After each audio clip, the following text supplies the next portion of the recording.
What's up, Nerfherders? Welcome back to another What's up? episode of the N.A.P. It is time to talk DC. It's been a lot of shit.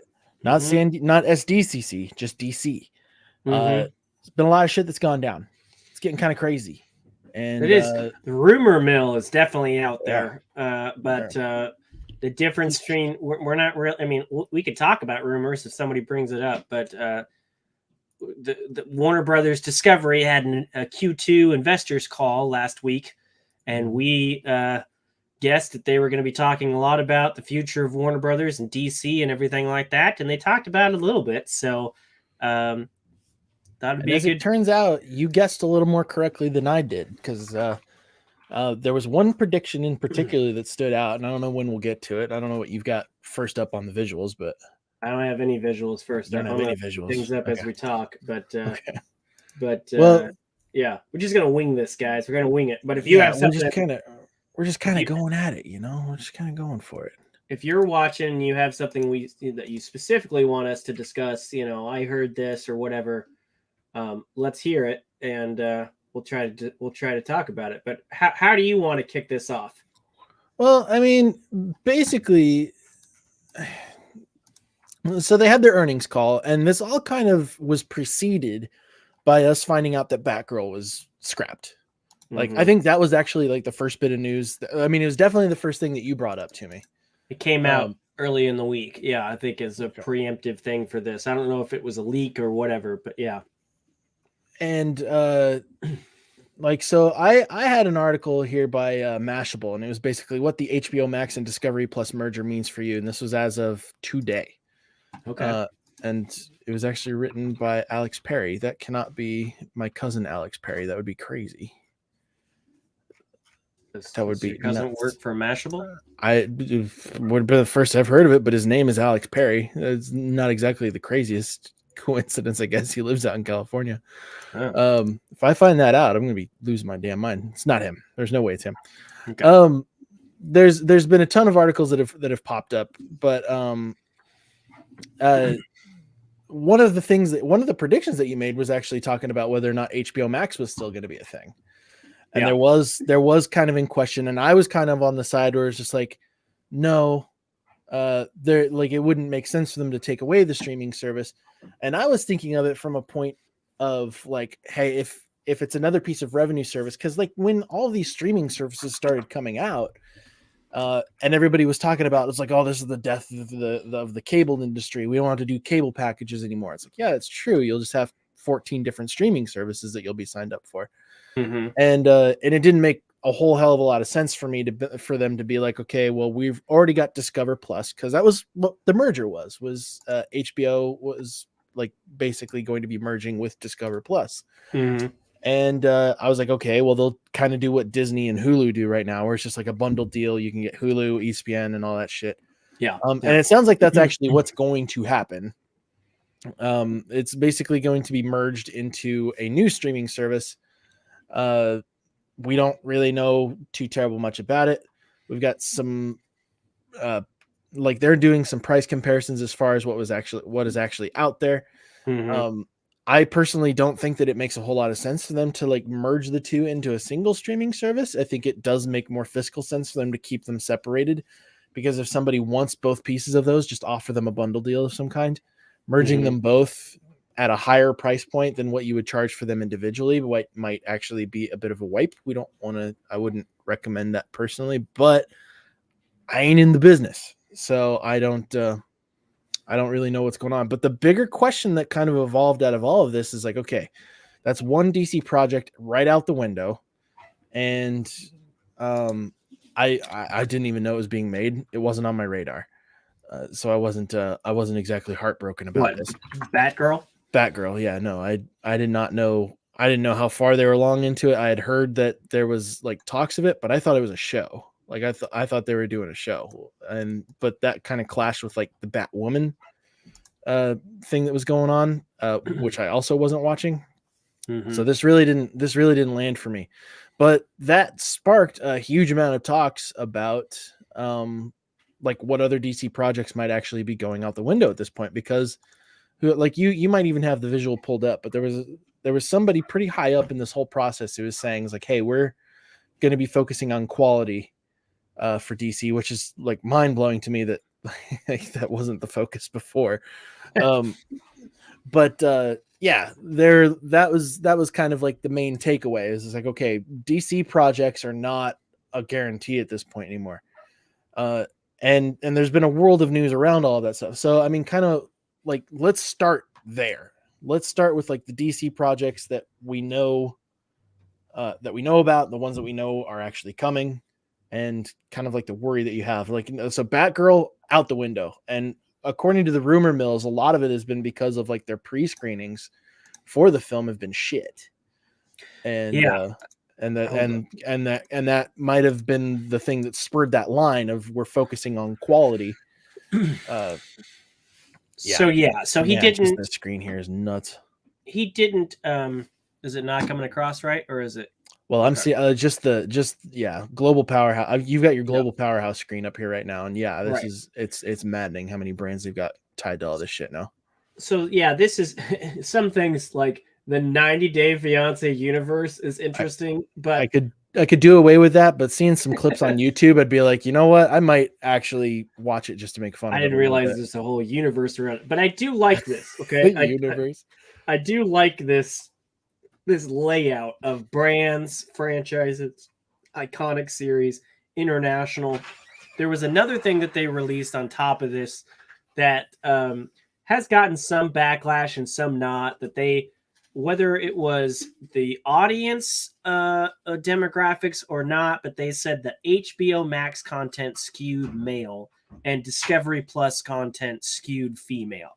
And they kind of put that graphic out, and they put this graphic out to say that these are our recognizable brands and our franchises, and by combining this into one service, we're going to focus on the good stuff, and we're going to cut the fat, and we're going to make sure that there's something in this for everybody. He wasn't in, it took somebody asking about DC and Batgirl for him to address it. He didn't even talk in his actual presentation. He didn't mention Batgirl. Somebody actually asked a question. Who's the he that this is David What's Zaslav. his name? This is CEO David Zaslav. So he came out here and talked about things.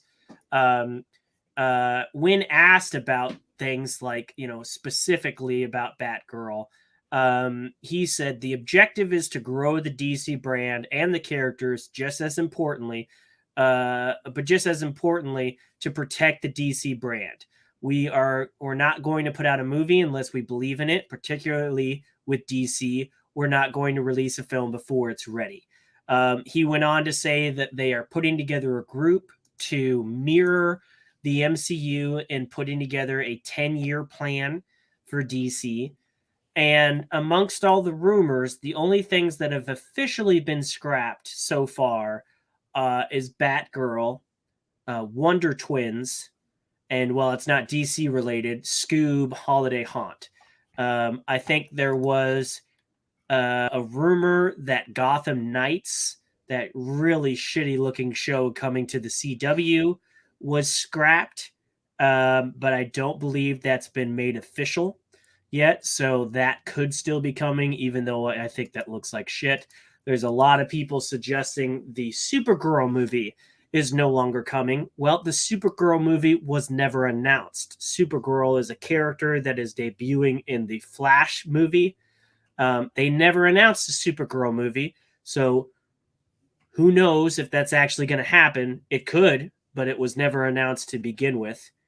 But of the things they have been showing on the Warner Bros. Discovery, I don't know, their platform or whatever, they've been pushing the Trinity very hard. But I see the tweet that you're talking about where they were talking about like the male and female skew in here. Like HBO Max, they've got male skew, scripted, lean in, appointment viewing, home of fandoms. And then in Discovery Plus, they've got female skew, unscripted, lean back, comfort viewing, home of genre doms.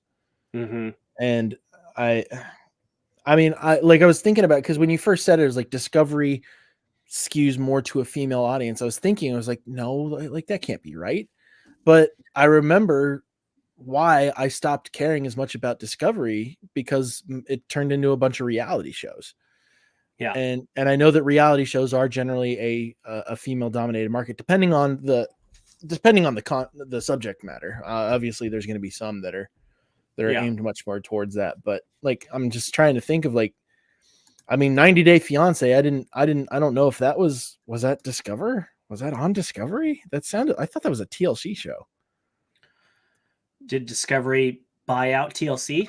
I don't know. It wouldn't be surprising, but like it seems like with all these mergers going on, it's kind of hard to keep track of what's going on. But I don't know. Like, I find it kind of funny that 90 Day Fiance ended up on this list with everything that's in here. Like, I mean, HBO Discovery, CNN, HGTV, Cartoon Network, DC, and Looney Tunes, just being the brands alone. Like, I mean, yeah, that's pretty big. But out of their franchises, I'm trying to figure out, like, where did Harry Potter actually run up? Because you don't see Warner Brothers on here. Like, well, Harry Potter was under Warner Brothers. Yeah, but like, it's surprising that wasn't a brand that they decided to throw in with this global powerhouse thing, because that is where Harry Potter would fall in. That's where, like, the DC shit all falls in. I guess they're considering it a franchise right now, that they want to build it into a brand. Yeah. I don't know, because right now it's just movies. They don't have anything else. I mean, yeah. So far as the Harry Potter universe goes, like the first 8 movies were pretty much it. Like the Fantastic Beasts movies have been bombs. Yeah. Like, not in a good way, bombs, like shit bombs. I mean, honestly, there's not a lot to talk about DC. I think to preface what we think will happen in the future, we just got to look at who David Zaslav is, what he's done, and what he's bringing to this table. And I think if you look, he before he was with Discovery, he was with NBC. He was the president of cable and domestic TV and new media distribution. He oversaw Bravo and Sci-Fi and Telemundo and Universal HD. So he was a big name over there. He also oversaw A&E and History Channel, Biography Channel. Then he came over to be the CEO of Discovery Communications in 2006. And one of the most notable things in his past is that he wanted to turn Discovery into a content company rather than a cable company. And that was a big kind of thing back then. Because right now we hear about content all the time, whether it's, content on social media, or it's content like in the form of podcasts or YouTube shows or stuff like that. Way back then, he was talking about making Discovery a content company instead of just a channel on cable. And I think that is what has kind of made Discovery into the power. Nobody 10 years ago, 15 years ago would have said, oh yeah, Discovery's going to buy out Warner Brothers. That just didn't make sense back then. But when you look at how he's kind of how he's directed Discovery over the last 15 years, it's pretty impressive what he's turned them into. And so now that they own Warner Brothers, during the talk, that's kind of what he was talking about, trimming the fat. While he didn't specifically address it, many people have noticed that already HBO Max movies that were specifically made for HBO Max are no longer on the streaming service. 6 of them, to be specific. Moonshot was a big one with Cole Sprouse. Super Intelligence with Melissa McCarthy. The Witches with Anne Hathaway. Octavia Spencer, Chris Rock, Stanley Tucci. American Pickle with Seth Rogen. Locked Down with Anne Hathaway. Charm City Kings. These were all Max originals, and they were removed from the service. So you would think, well, why would they remove their own movies? And the answer some shows got bumped up to theatrical releases, wasn't it? No, these were all just the scrapped ones. Yeah, well, these were all movies that have released on HBO Max over the last year that are now no longer on HBO Max. Okay. And the reason that they're doing that is because those movies all have contracts with those actors that say as long as those movies are on the service, they get money for those movies. So already Zaslav is making moves to remove things that cost them money that they don't want to pay for money anymore. Right. So, and that has been the reason why Batgirl was cut. Apparently, early screenings of the show, even after reshoots, the reviews have been bad. There's some reviews that have leaked on Twitter that said this was like a bad CW show. And even if it wasn't going to be in theaters and it was just going to be on HBO Max, it was bad. And they already sucked 90,000 or 90 million into it. And, they didn't want to spend any more money on it. So apparently they haven't dropped one trailer. They haven't even dropped one official poster for it. Instead of dropping more money into advertising and pushing a product that they know is bad, new boss David Zaslav said, I don't want it, so cut it.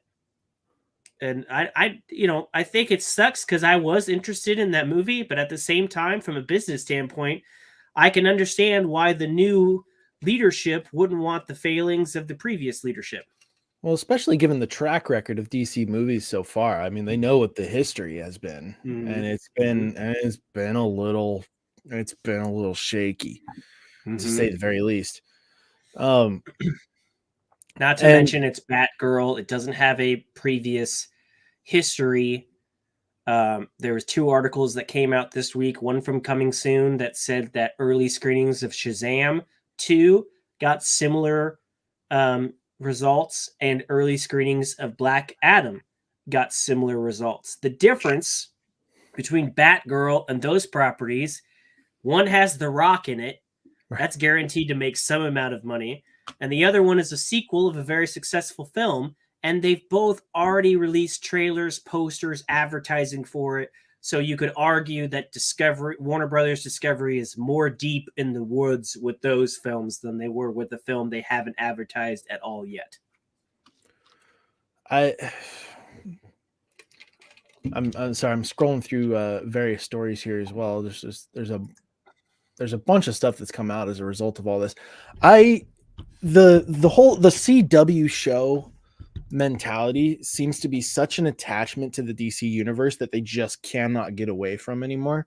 And so I can actually get on board with them scrapping a bunch of the projects that might have been coming out and trying to stay as close to an arm's or as far away as possible from any associations to that universe. It makes sense. I mean, I watched Arrow for a while, and I mean, I can't remember what season I got up to before I really started losing interest in that show, but I know that it would have been around season 3 or something like that. It went on forever. Yeah. And it went on. It kept on going on. I would see clips popping up on YouTube of it crossing over with The Flash.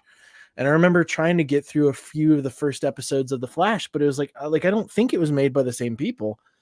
But again, there's just this level of cringe associated with it. And Supergirl was even worse. The few episodes that I saw of Supergirl were really tough, and it made it really hard to get excited about future DC projects that were going to be coming out. And the problem is that none of those were associated with any of the DC properties that are being handled here. But that negative association carried over. And then unfortunately with the splitting of the DC fandom with the Snyder Cut, and then HBO Max seemingly giving that a platform finally, I was oh, okay, let's see what direction they're finally deciding to take things in. And then the next Wonder Woman came out, and I was oh shit, that was bad. That didn't go well at all. And but throughout everything, we've been seeing so many different regime changes. At first I was skeptical. I was just well, they're just another rich dude here to make some money off of the universe, off of just assuming that people are going to be in to see it because it's DC. It's oh, it's Batman. Oh, it's Wonder Woman. People will see it no matter what. And which is kind of the mentality that you threw out there with The Rock. It's yeah, he's a super big star and he's got a lot of name draw.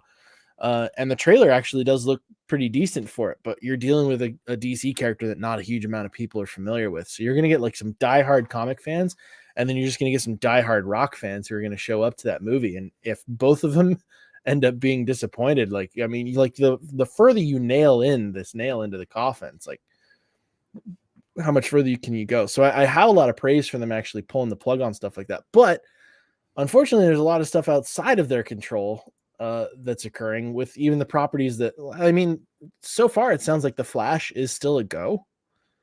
But the shit that they keep popping, like the shit that Ezra Miller keeps bringing them into is he was just only charged making it with worse. felony theft burglary. Today. Granted, that sounds like it's, you know, he took some fancy bottles of alcohol from a house in May. It's not the worst of crimes, but it's just one on top of the list. You know, the fact that there's a list of crimes, you know, doesn't make it look good. Even the smallest of crimes, when added to a list, look bigger, you know, because there's a list. Yeah, like outside stuff like that. Then Aquaman was popping up there. Now I didn't actually hate the first Aquaman movie. It's actually not too terrible bad. It's a little messed up, but made $1 billion, so apparently somebody liked it. But with everything that Amber Heard was going through, is creating a bunch of controversy around all that. And then Jason Momoa releases this new photo of him and Batfleck, and we were talking about that. Where it was like, hey, we were hoping he would come back. Here, I need to catch that comment again. Gotham was the only good DC TV show. The others died after 3 seasons. This is like, honestly, I would argue that Arrow was probably dead before it got to its 3rd season, unfortunately. Gotham had its problems as well. They weren't necessarily dogging on CW. They were saying it was CW quality. I think that's the big thing to focus on. Is that not a dog on the CW? Well, it is a dog. I mean, but it was less about does it connect to the CW universe and more is it made for TV? And one of the biggest things that came out of this call was that David Zaslav said, we are going to focus on theatrical made movies. We're not going to focus on scripted content for streaming platforms. We're going to focus on if it's good enough for the theater. And his reasoning behind that is, this is his quote, in theaters, the value of the content and the overall viewing experience is elevated. When the same content moves to PVOD and then streaming, it's elevated again. As films move from one window to the next, their overall value is elevated. So basically saying, why start at the bottom when you can release a film in theaters and then cash in every time it gets to that next stage instead of starting at the bottom stage? And that's a stark difference from, I'm looking at this article from December of 2020, where then Warner Brothers CEO Jason Kilar said, we are going to focus on the marketing of HBO Max, and took the entire next year's theatrical movie schedule and moved it to a streaming platform. I can't understand who thought that was a good idea, but when you look at how Zaslav framed it and why are you skipping granted it was during COVID, but why are you skipping the big dollar maker and all the steps it gets to before it gets to streaming and just going straight to streaming? So it's not that they're no longer going to do a lot of people were like, they're no longer doing scripted content. They're only doing reality shows. That's not necessarily the case. They're just going to focus more, especially with DC, on theatrical movies. And that is another difference between Black Adam, Shazam, and Batgirl. Batgirl was made to be on a streaming service, and according to Zaslav, it's not worth pursuing. So they dropped it. Oh, we got some more comments here. Gotham had a much better writing, at least. CW shows always disappoint. True. My family does like Stargirl. A lot of people did. I love Jeff Johns, but they need a new person at the helm. And that's exactly what he said. He said, we know he's had talks with Kevin Feige. That's not to say he's bringing Kevin Feige or anybody over, but he has said that he wants to mirror what the MCU does. And this isn't like we need to catch up. This is, he said, we want to create a 10-year plan for DC.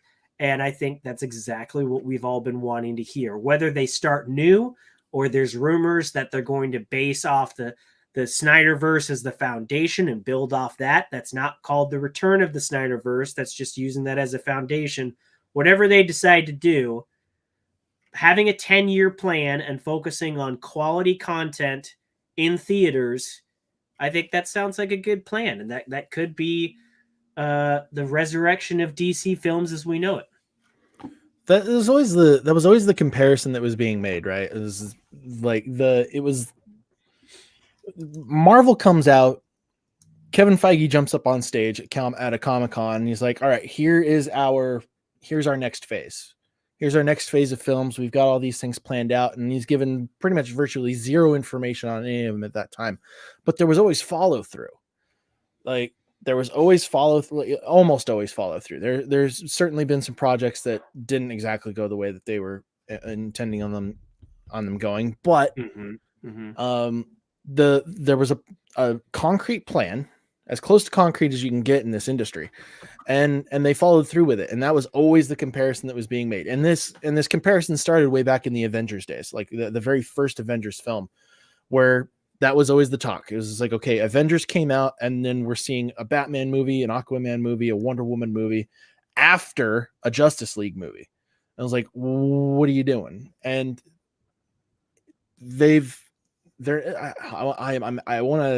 I'm hesitant to say that they're actually in a position where they should start over and try and like build something from scratch.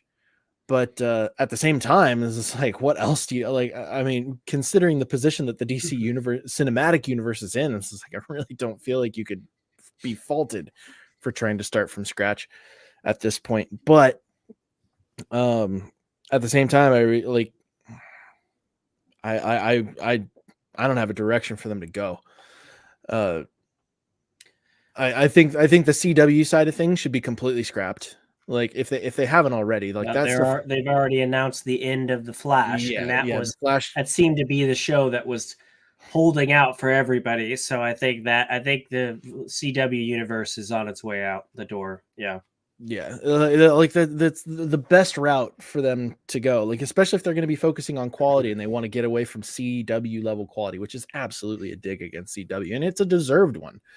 Like, those shows really didn't seem to know what they wanted to be. They didn't know if they wanted to cater to an adult audience or to a young kid audience. And I think a young kid audience was the one that they actually did the best with. I think that might have been their demographic. Their key demographic from the start was like the early teens. And, but meanwhile, you had a bunch of movies from a bunch of DC fans who were calling out and was like, hey, we want this shit to be darker. And then the Snyder Cut comes out and like meets that criteria to a certain point anyway. And gives us what we were all looking for. But and then at the same time, the DC higher up saying, and Zack Snyder himself saying, is like, no, I'm not gonna continue to pursue that. Yeah. Spot on. CW shows have no identity. Thank you, Ritual Dello. I agree. Focus on continuity, which needs to start with the golden properties. Batman, Justice League, Superman, DC movie universe is all disjointed standalones. That is that was the critique. Like when Avengers came out, like it was like, hey, we've built this universe ahead of time. It's like we had these characters, we gave them their properties ahead of time, and we built it into the team up rather than the DC Universe Network way of where it was like, hey, we're going to give you the team up right off the bat. It's like, we are going to assume that you know everything about these characters already, which fair enough with Batman, but every other character is like, no, we don't have that level of familiarity at all. And it's like, you could fill in the gaps with Batman in a lot of different properties, depending on wherever at in the timeline they decide to pick up on. But and I don't know that continuity is necessarily the answer. I think you can make standalone films that eventually become conjoined or are based on, are based in the same universe that's eventually connected. But I don't necessarily believe that continuity is something you have to focus on from the very beginning. But it's kind of like my critique around television shows these days is where, you know what, like I get it, you're gonna, as soon as you strike gold with a series, especially with Stranger Things, appreciate the sub, man, thank you very much. Like especially with Stranger Things, and this was a critique that I've brought up on multiple different TV shows, is like, hey, I'm getting to the point where I'm sick of there being like 16 different seasons of a show just because their first season came out so good and they just get worse as they go along. But my bigger critique is every single season of that show needs to be able to stand on its own 2 feet without any of the established success from the other. Like season 2 of Stranger Things was really weak, and it was banking on that success of that first season by quite a bit. And I know that this isn't a DC comparison, but like that was kind of a big part of it, of why my critique of it was actually so strong. Is like, if you're going to give me a show, and this applies to movies too, it's like, you're going to give me a DC movie property, sure, continuity doesn't need to be like the main focus of that film.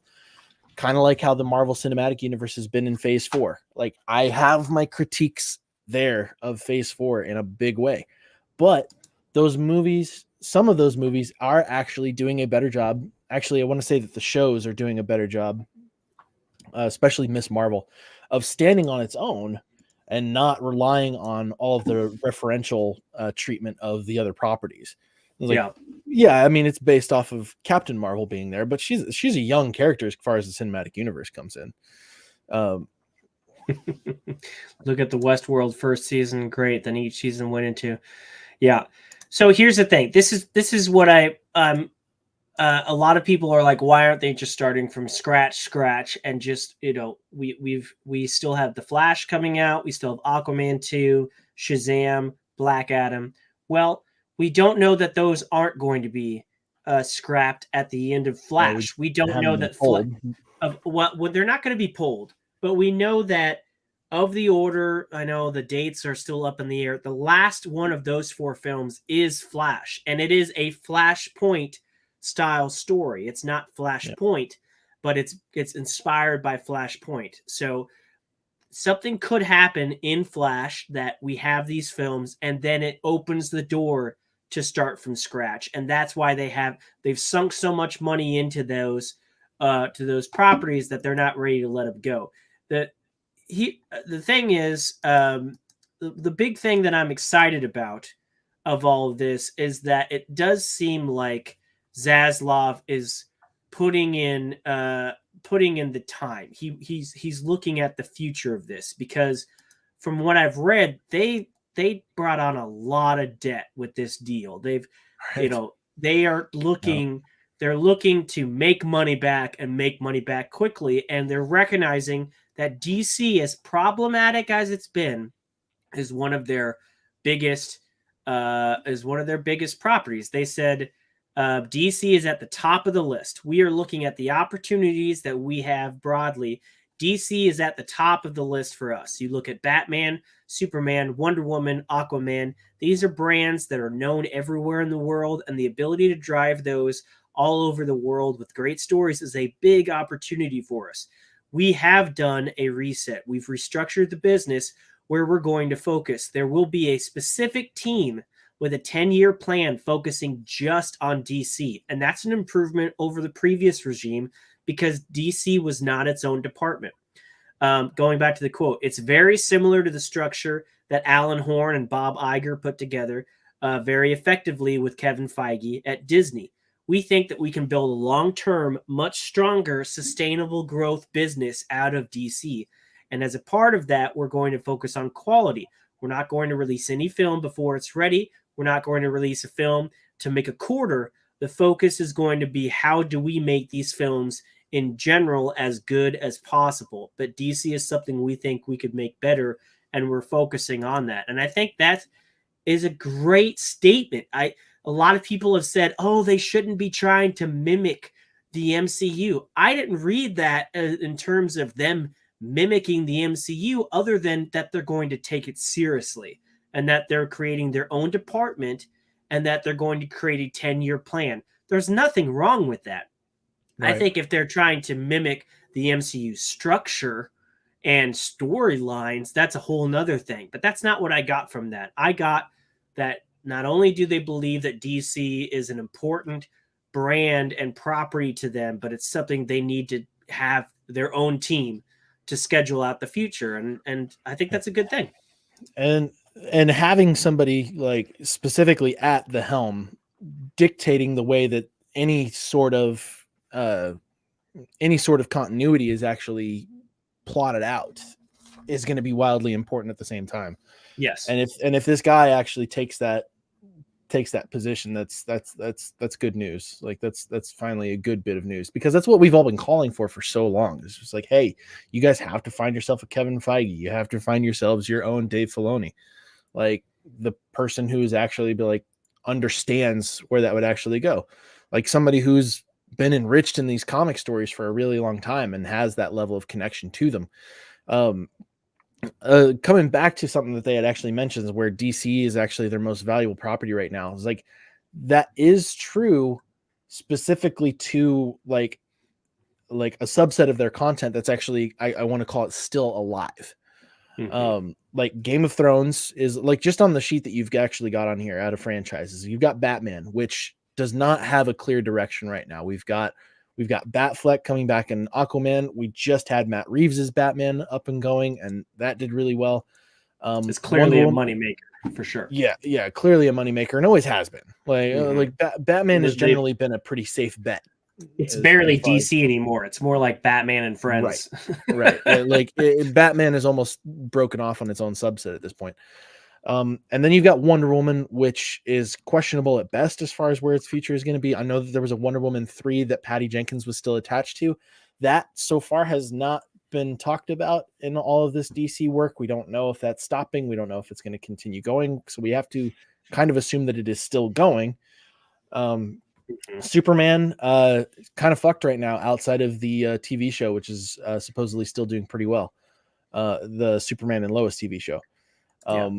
But although there was a rumor that there were talks with Henry Cavill recently.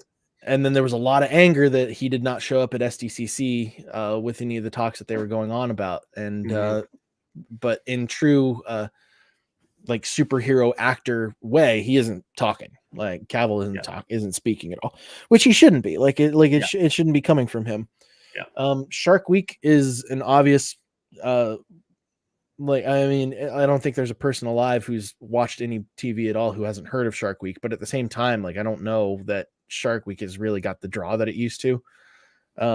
Like, that might actually make more sense on like the content creation company that guy was talking about for Discovery, where their main focus is more online content, which makes way more sense for them to put their focus on. Game of Thrones kind of out the window at this point, crashed and burned super fucking hard. I'm not at all excited about House of Dragons. I'm going. A lot of people are, though, and it's apparently its premiere has generated a lot of favor. Right. I think like I have to go in with a cautious level of optimism, though, because I binged Game of Thrones. I didn't start up on that one when it got going. I'd never jumped on the train until like it was, honestly, I can't remember which was it, season 7 or like, is it 8 seasons or 7 seasons? I can't remember at this point. 8 seasons. 8 seasons. Right there at the end is when I finally decided to jump on the train, and I was really, really on board until right around season 5 when I really started breaking off at that point. And that one went downhill. So I can't be excited for House of Dragons at this point. And then you've got 90 Day Fiance universe. I don't know shit about that other than it is prime clickbait for YouTube reactors to watch. That's literally the only history that I have on it. There was a dude with no neck who was like a prick to an Asian girl, and I don't know much about it outside of that point. And then the Harry Potter universe is like, you know what, you've actually got some real potential here. Like, specifically, I don't know that the company actually has any oversight over this particular portion of it, but there is a video game coming out in that Harry Potter universe that's coming out the holiday season of this year. But that one's actually set very, very early on. It's Hogwarts Legacy is what the game's actually called, and that's very early on in the timeline. We're talking like 1800s. So we're well outside of like the established timeline as far as everything's been going, which is what I think they should be doing with all their established time frames. Like, they need to, like, kind of like my complaints about Star Wars, they need to get outside of their established timelines in order to get any success here. We got another comment here. They need a guy like Jim Starlin to advise the DC universe.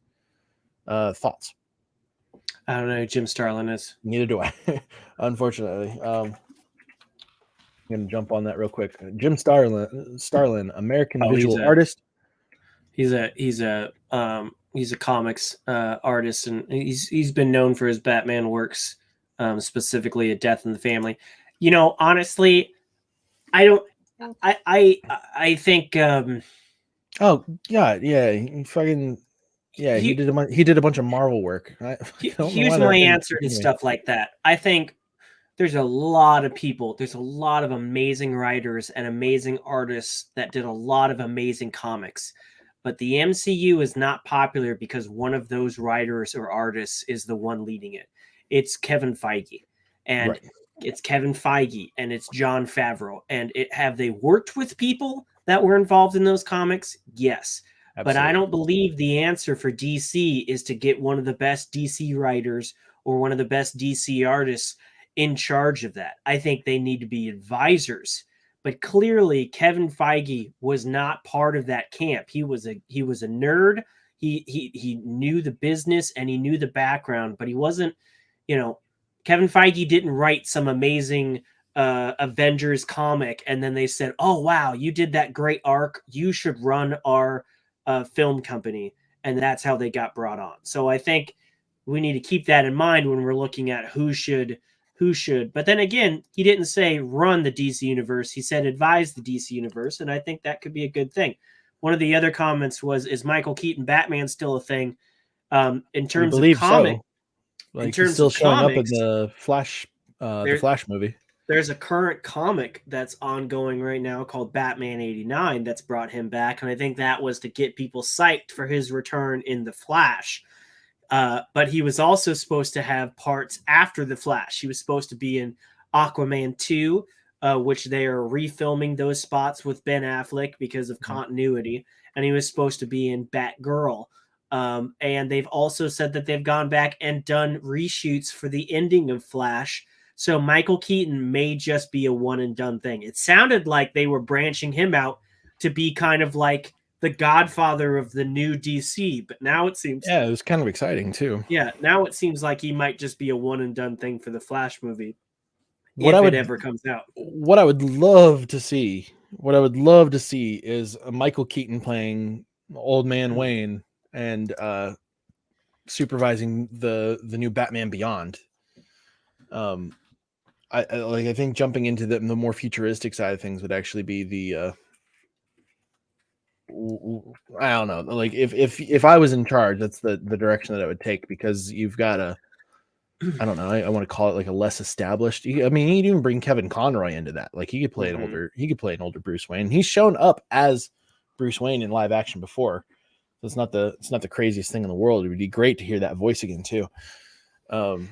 This is, I think at the end of the day, this is what I like most about this. Just the fact that they put this together, which this doesn't take a lot of work to put together, but it shows that they recognize the cards that they have in their hand and they recognize the potential that each of these franchises and brands hold. And we've seen the John Campea likes to call it the axe of Zaslav. We've seen him use this axe to cut off things in the past that weren't money makers for them. As you can see on the top, CNN is a brand, and CNN Plus was another news streaming network that came out earlier this year. They canceled that in 3 weeks. When it underperformed, they didn't throw more money at it. They didn't try to announce new shows. They didn't try to announce new exclusives. They just said it's not working, and they cut it.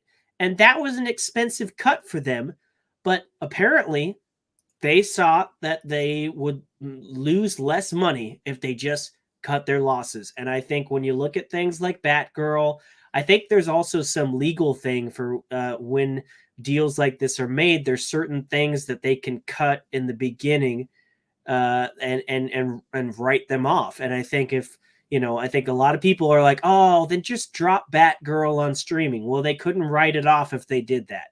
right. And Right. and again, they haven't even released an actual poster for Batgirl. They have done zero in advertising for this. So if they know it's bad if they know they're not going to build off of it, if they know that it's going to be worse for the brand, then why? Why should they be chained to their previous regime and put out something that they know is not going to help them reset? Why not just cut it and they're that much closer to resetting this brand? I mean, it's crazy because we've never really heard of somebody doing this before, but it might be the thing that we all need. We're all begging for somebody to take the reins of DC and make it what it should be. But we can't in the same breath say, release this, even if it's crap, Yeah, well, thankfully we certainly aren't going to get any Snyder Cut level hype for Batgirl. I don't think that's going to happen, because like I've been seeing screenshots of what people have been calling leaks of certain scenes and snippets of the script laid out. And I mean, if they're true, then good on them for scrapping it, because it was some shit. But it's just as easy for the internet to fake stuff like that. So I'm not gonna jump on that. But like when you have like a higher up guy, like that is something that's kind of unheard of. Like in today's industry, like we haven't seen too many like higher studio execs or like network executives or like anybody who has the power to look at a piece of content and be like, this is crap, I ain't releasing this shit. It's like having like that level of I mean, the amount of fuck you money that they must have to where they're willing to throw away the $90 million that movie's budget had. It's like, you know what?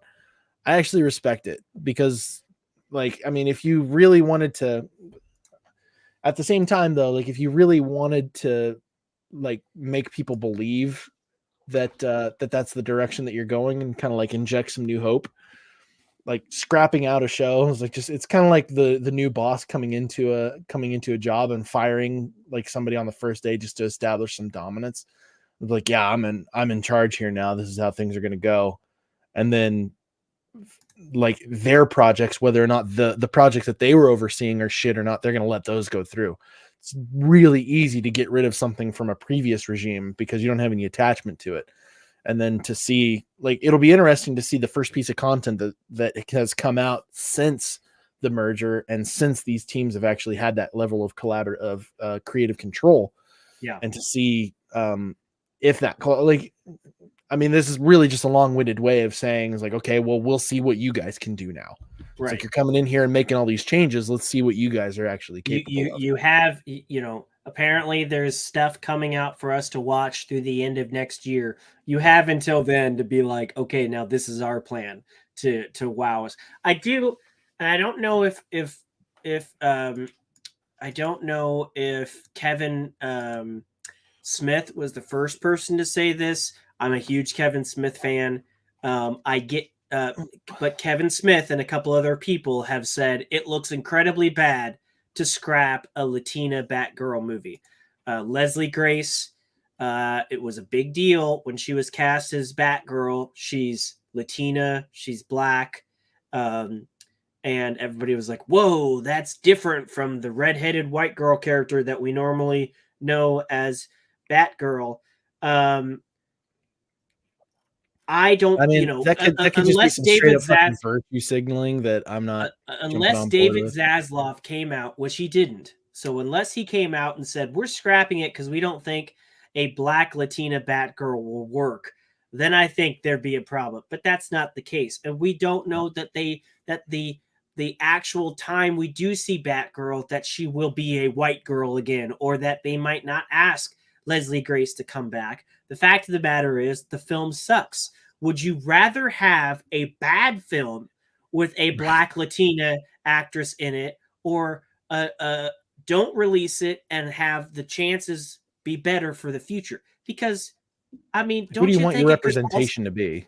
Yeah, don't you think it could also be bad if it's a shitty movie and then you got all these people saying, oh yeah, the last movie we did a Latina black Batgirl in was absolute shit, so let's not do that again.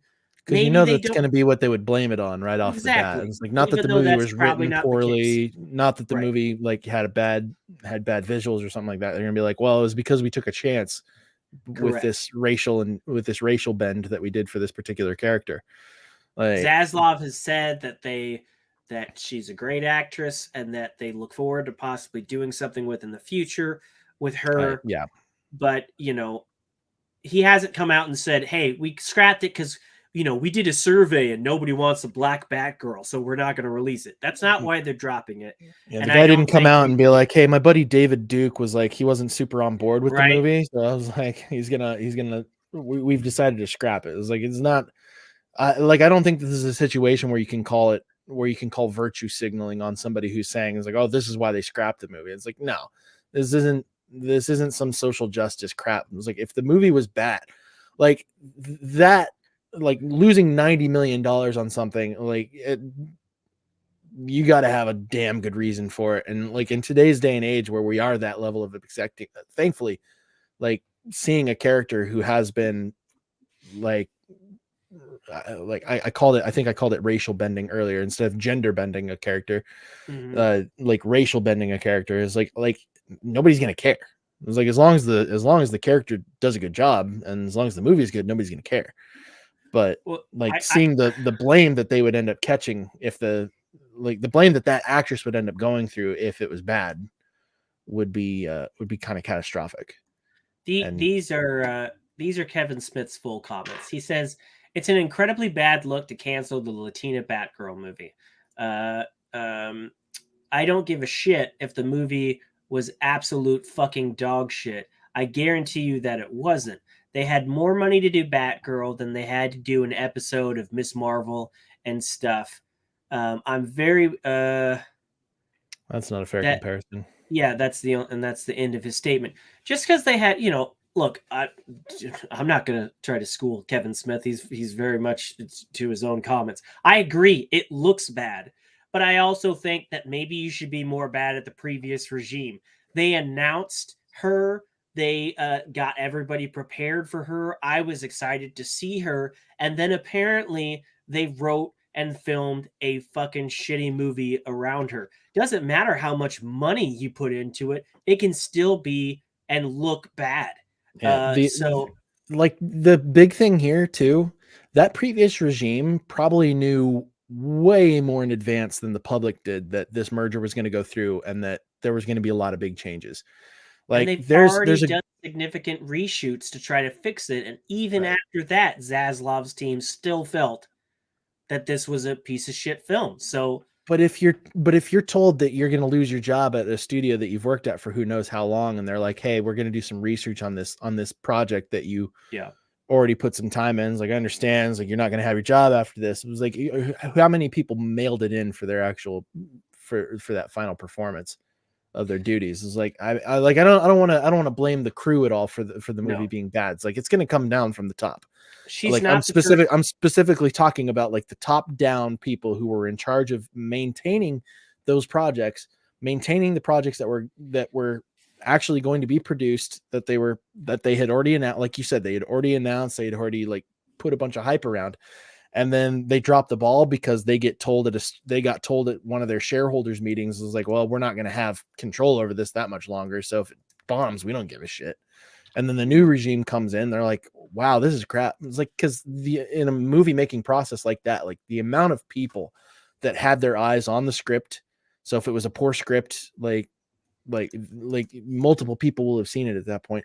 The amount of people who are involved in seeing pre-screenings and who are like on set and stuff like that, it's like, it's a lot of people. It's a lot of people, especially for $90 million friggin' dollars. Like there are a lot of people involved there. And to have it be something to where, I mean, I would have been massively disappointed if they had like, I do care if they had put out something that was absolutely crap, just to be like, well, we didn't want to offend the Latino and Black community who got this hero taken from them. Like, no, that could be more detrimental to her career. She's coming off of a big win. Could have destroyed her within the Heights. She's 27. She's not the first person to film a role and then lose it. Thankfully, she's come out as the professional that she is and said, I am proud of the love, hard work, and intention all of our incredible cast and tireless crew put into this film over 7 months in Scotland. I feel blessed to have worked among absolute greats and form relationships for a lifetime in the process. It sucks, but I think it would suck more if the film was bad and could be more detrimental to her career. And I'm more mad that they announced her and then apparently didn't care to give her a good movie. I think you should be more pissed at the previous regime for producing something that has been called irredeemable. Irredeemable after multiple reshoots. And it's said that HBO Max is or that Warner Brothers Discovery, this is the new company, after this deal has acquired 53 was it million or billion in debt? How much? I wouldn't be surprised if we were up in the billions. Millions seems a little light. Yeah, it does seem 53 to 55 billion in debt. So they ain't fucking around. And why would they want to push a project which is going to hurt them? You know, I'm sorry. It sucks. It sucks. You're not the first person, and I get it. You're young, and I get it. You're white because, people could say, well, they did the same thing to Naomi Watts. She filmed. She was supposed to be in the next Game of Thrones spinoff, and they spent over $30 million on the first pilot alone, and then they scrapped that entire series. And the argument could be made, well, Leslie Grace is young. She's not white. This could have been a big opportunity for her. Apparently it wasn't, because they didn't put a good movie. If they thought that this was going to be a launching point for Batgirl in the universe, one, they would have made it to be a theatrical movie. Two, they would have put the work in for a theatrical movie, because apparently it was absolutely dog shit and barely belonged on the CW network, let alone a prestigious new streaming company. So I'm glad she's being a professional about it. I'm sad because I was excited about it, but I wasn't. I was excited about it before I heard that it was absolute shit. And I'm sure both her and Michael Keaton don't want to be a part of the worst movie of insert year, So, right. And again, coming back to the actress, can you imagine like going through the circumstances that she would have gone through around doing the best she could with a movie that was just written poorly? Is like you could end up with another Kelly Marie Tran around Rose Tico. It's like I haven't heard, like I'm actually looking her up on IMDb right now just to see what all she's been in. It's like between Kelly Marie Tran. Yeah. Had she been in much? It's like, so the Rise of Skywalker, she was in the Rise of Skywalker in 2019, and her like from there on out, she's actually not been in a whole hell of a lot. Well, she was in Raya and The Last Dragon, but that was a voiceover role.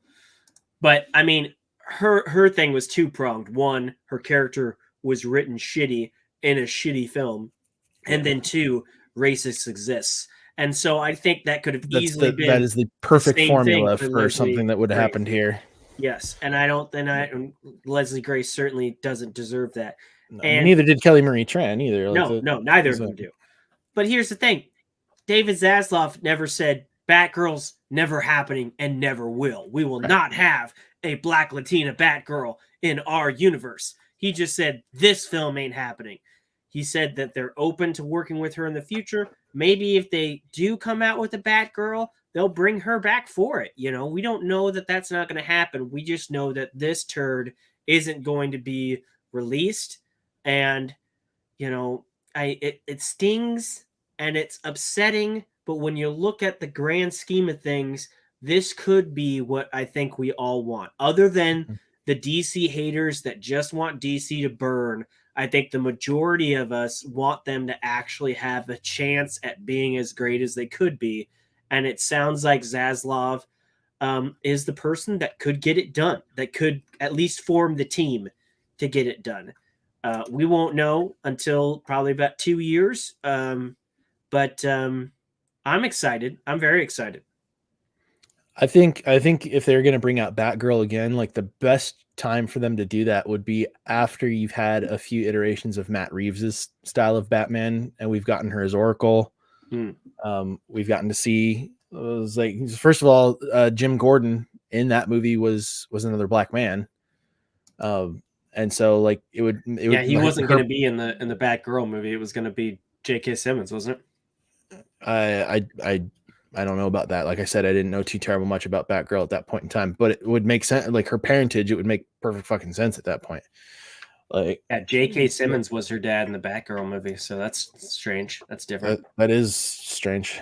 No, I think it would be like, I think it would make more sense to kind of slow roll into that character. We're gonna have a little bit more of an attachment to her, having built up that history with them. Like we've already got a Joker character established in Matt Reeves' Batman. Like it'd be interesting to see like those characters interact. Like her like Oracle's story is like heartbreaking. Mm-hmm. And so they need to kind of have her be involved. Like we haven't really gotten a good Robin iteration either. It was like, if you guys really want to focus on like the DC universe, focus on the Bat family, like, Sure. and just kind of do that correctly, and then bring her in properly. Like bring her in like the right way. And instead of just throwing us a Batgirl movie because Batgirl's a property, it's like, no, like establish it as a part of your universe and bring it in to this new universe. Like, honestly, I have a lot of hope for Matt Reeves's iteration of Batman. I think that was really good. Robert Pattinson has said that he's willing to dive back in, which why wouldn't you? Like, honestly, like, why wouldn't you? Mm-hmm. And then I think you could tie into like a remade Superman inside that same ilk. Like you could build a new DC universe off of that, and just like let the properties that have been ready to go finish out, that aren't going to run into a whole bunch of terribleness. Like based off of what the rumors were around Shazam and Black Adam, I'm hoping those aren't true. I'm hoping that those are, I'm hoping that they hold up. Mm-hmm. But yeah, as far as the future of the DC universe goes, it's like, hey, if you guys really want to do this right, it's like you guys have a great jump off point where you've got a new Bruce Wayne who is only 2 years into his real fight for Gotham. You've got him as an early Cape Crusader. Is like, yeah, let's do this. Like, you've got a great point for all these characters to have new origins, and to do it the right way. And you don't need to necessarily give us Barry as Flash. You could give us Wally West. Let's there's been a few. Let's give it a. I think we all just have to remember we're in an unprecedented era where we have access to so much of content and so much news about the industry and so many leaks. And I'm sure there were a lot of crazy decisions back when the MCU was first launching that, if released to the public, Marvel fans would have been like, what the fuck? What? How dare you? You don't know what you're doing. You should be doing this and you should be doing that.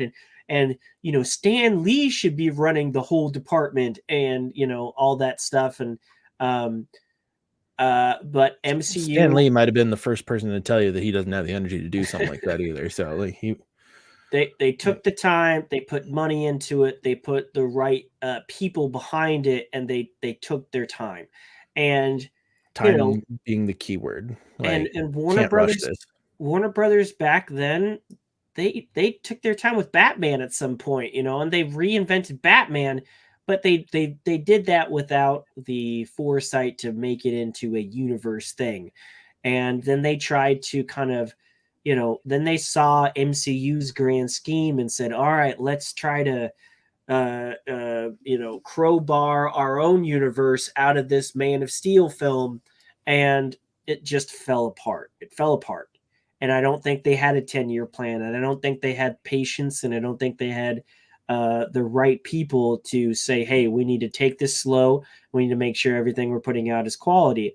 And so whether or not, I've seen rumors that they're going to use the Snyderverse as the foundation and build off of it, not necessarily extend it, but build off of it. I've seen other ones that they're going to start fresh. Whatever they do, if they take the time, if they focus on quality, then I think they have a chance. And I think we should give them that chance. And just because we were privy to some of these things that we probably didn't need to know, if we never knew about the Batgirl movie, none of us would be missing it right now, No.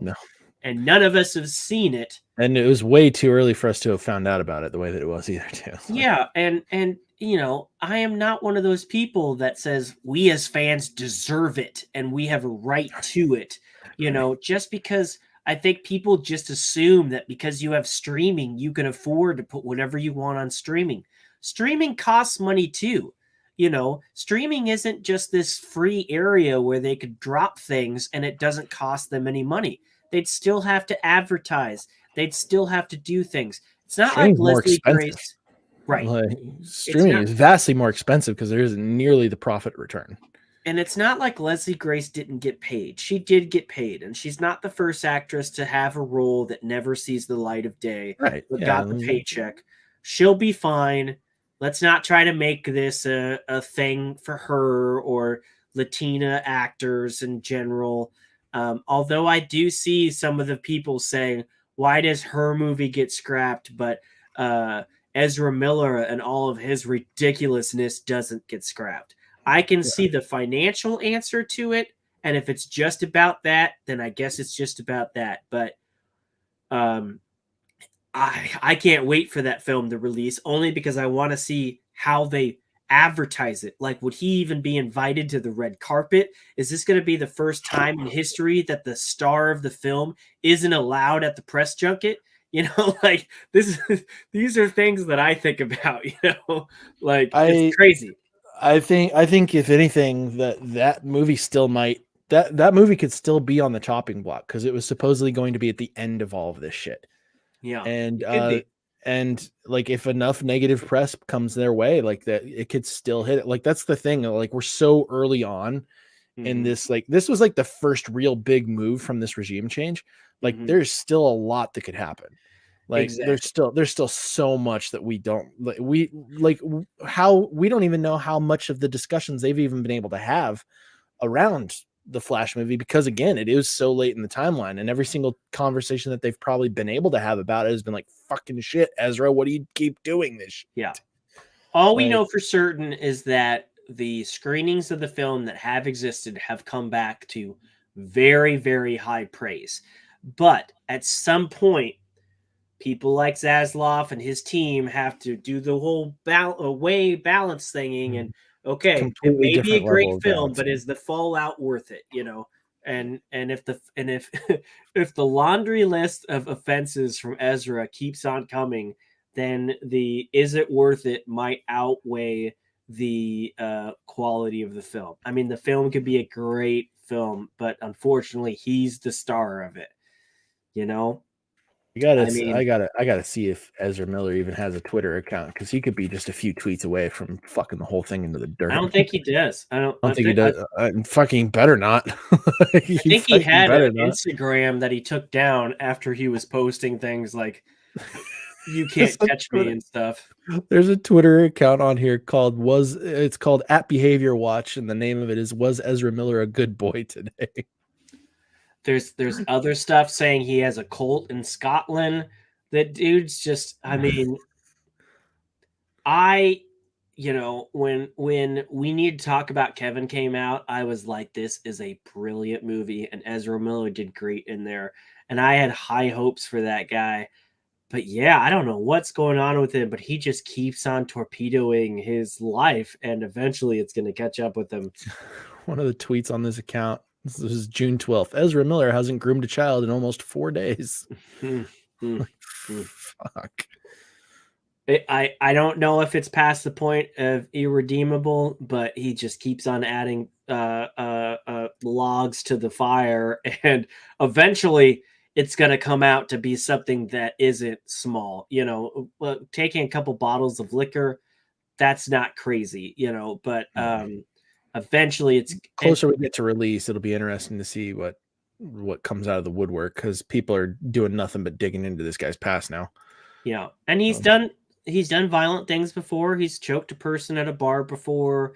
I'm not trying to downgrade the things that he's done, but apparently to some point they think that they're still good to release this film. We'll see as it gets closer. We're like a year out from the release, but DC Fandom is I think is still happening in the next couple months, so I'll be interested to see if they talk about it. has that been official? Is DC Fandom coming out again this year? 2022 was at the moment a 2022 Fandom has yet to be announced. That was as of June 29th, though. That ain't right. DC Fandom, the official. Oh my god, you make me verify my age? Like, why? It might not be happening because I thought it happened in August for the last 2 years, and here we are in August. It might not be happening this year. I think we would have heard about it by now. As soon as I got through the age verification, it brought me to DC Fandom 2021. Okay, so it might not be happening this year. It might not be happening this year. And maybe they're like, dude, if we just don't talk about Ezra, maybe it'll be good. But apparently that's not the case. So I don't know.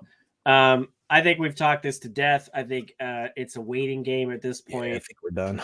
And this was the first official investors call since the deal went through. So I think with the next quarterly investors call, we might get some more stuff. I'm sure more things will be coming out. But it and we'll cover it when they come out. So yeah, I can't. Yeah, I mean, we could beat it into the dirt even further if we really wanted to. But yeah, we're at a position now to where we really can't do anything but wait and see. And that's not a bad position to be in. Like also at this point, no news would be good news. But yeah, like we said, this is very early on in this new regime change. Like actually, like kind of like showing what their intentions are. And so things could still be shaken up quite a bit here in the very near future. So I guess we'll see what happens. But I don't know. Until that point, if you like this video, go ahead and hit that like button. If you dislike the video, hit the dislike button. Be honest, we can take it. Don't forget to subscribe and hit the bell notification so you are aware when we go live. Get that notification so you can actually be a part of the conversation. Hit us up in those comments. We'll bring them up on screen. We will respond to you. You can also find us on social media. You can hit us up and be a part of the conversation there. Ask us some questions or just follow us individually. It's like Josh is a great author. I am an okay-ish photographer. What are you talking about? Until next time, thank you guys for watching and have a good one. See ya.